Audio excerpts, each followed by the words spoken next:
Hey there, Boots Owen here. This Stanley tape measure, it's very similar to one that I have already, but I found it, of course, and it's got no end on the tape.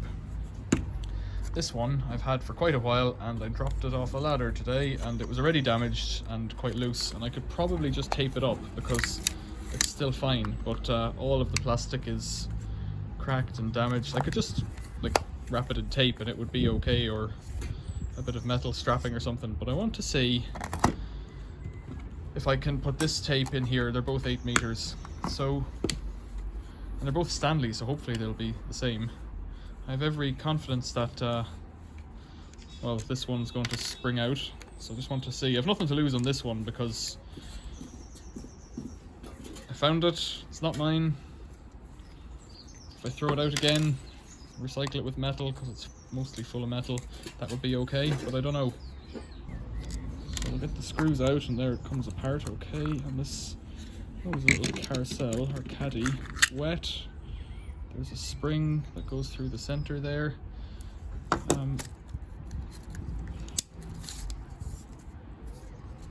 Okay, so it actually just broke off at the very end. So that will be inclined to unroll if I let it, so I'll just put it in a box. That'll stop that happening. Let's see what the other one's like. The central screw then just holds on the metal clip. I should give this a bit of a dry and a wipe. It used to be, I remember in hardware shops, that for every tape measure that they sold, typically there was, well, all of the Stanley ones anyways, and the Rabone ones, there was always a set of tapes, replacement tapes. But I guess maybe those days are over, because when I looked recently, I couldn't get them. They don't sell them on the internet, nowhere that I saw anyways. So which of these? It's only one screw holding it together, I think. Same screws. Yeah, one screw holding it together. To be cautious. Yeah, okay. So I imagine then if I try and lift this out, it's gonna spring. So if I get a pliers on it, that might hold it.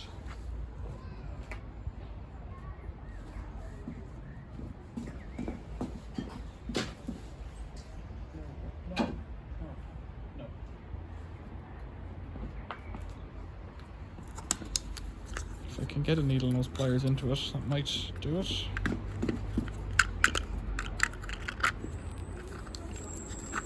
So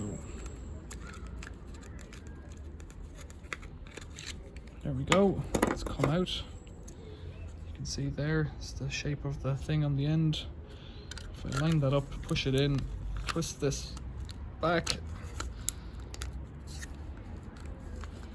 try and get this out now.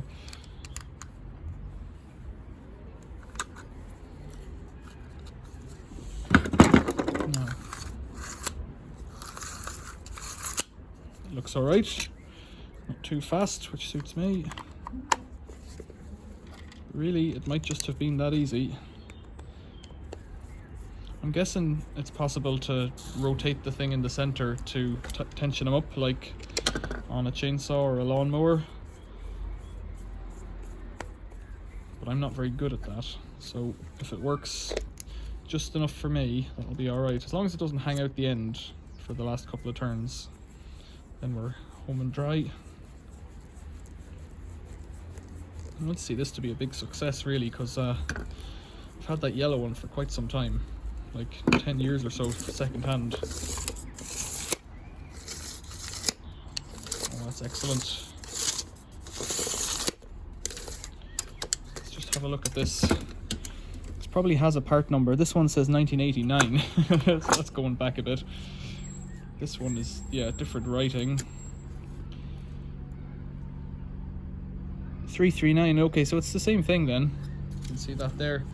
It says number 339TC, and this one is number 339TC. So even though there's some other things different on them, it's still the same tape, different Stanley logo.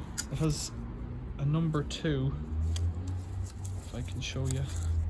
It has a number 2 here in Roman numerals, and the other one has the same. And I suspect that that is something to do with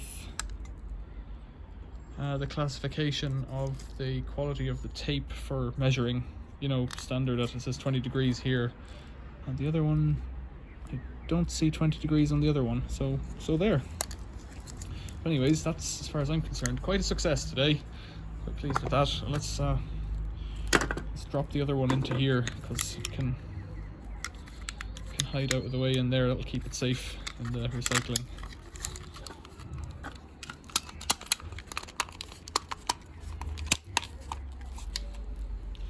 Wonderful. So, whoops, questions or comments, leave them below.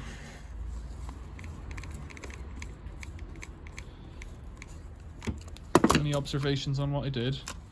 Thanks for watching. See you later.